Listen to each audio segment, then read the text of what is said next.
I'm David Plank. I'm Executive Director of Policy Analysis for California Education, or PACE, and I'm pleased to welcome you to at least one friend in the audience. That's nice to know. Hi, Liz. Pleased to welcome you to today's event, which is looking at LCFF implementation and impact in California.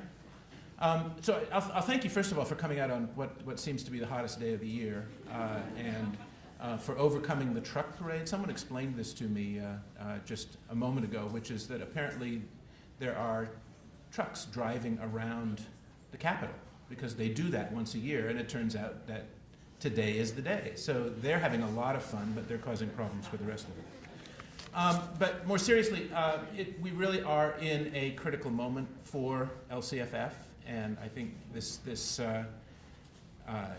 we're at the point where LCFF is almost fully funded. So the kinds of revenue increases that have been seen over the last several years are coming to an end.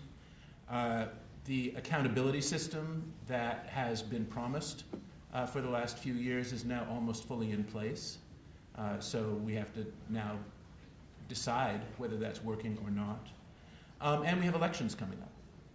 So the political coalition that has stood firmly behind LCFF over the last 7 or 8 years is going to be replaced. And the politics of what takes its place remain to be seen, remain to be determined.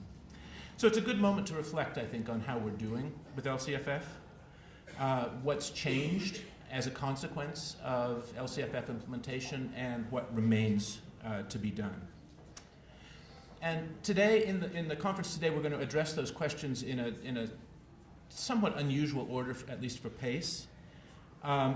We've organized 3 panels, and the first panel will ask the question: what's the long-term goal that we're trying to accomplish with LCFF? Where are we trying to go? What's the vision behind LCFF? And I have often characterized that as a move from a culture of compliance to a culture of continuous improvement. Well, it's about time that we decided what we mean by continuous improvement. What does that mean? And ask, what does that look like in practice? Do we see examples in California of continuous improvement in practice? And we have a panel that will address both the first question, what is the theory behind continuous improvement, and also representatives from a couple of organizations that are trying to implement continuous improvement in their systems.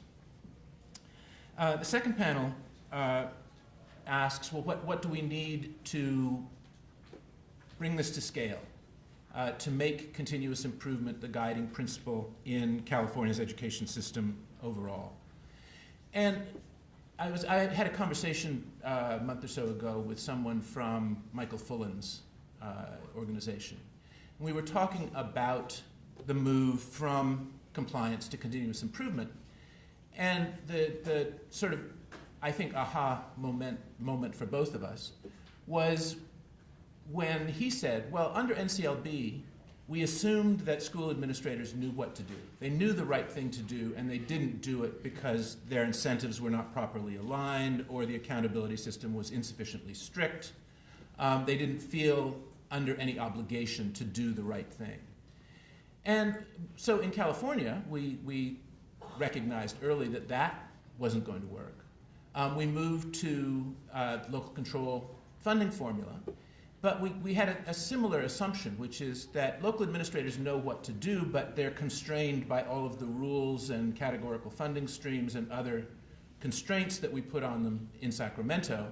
And if we take those constraints off and let them do the right thing for their schools and for their kids, that they will do the right thing for schools and kids.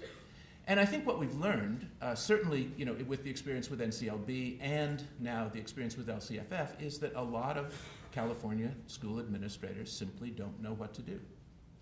Right? And that's not a knock on them. That's true of all of the rest of us too.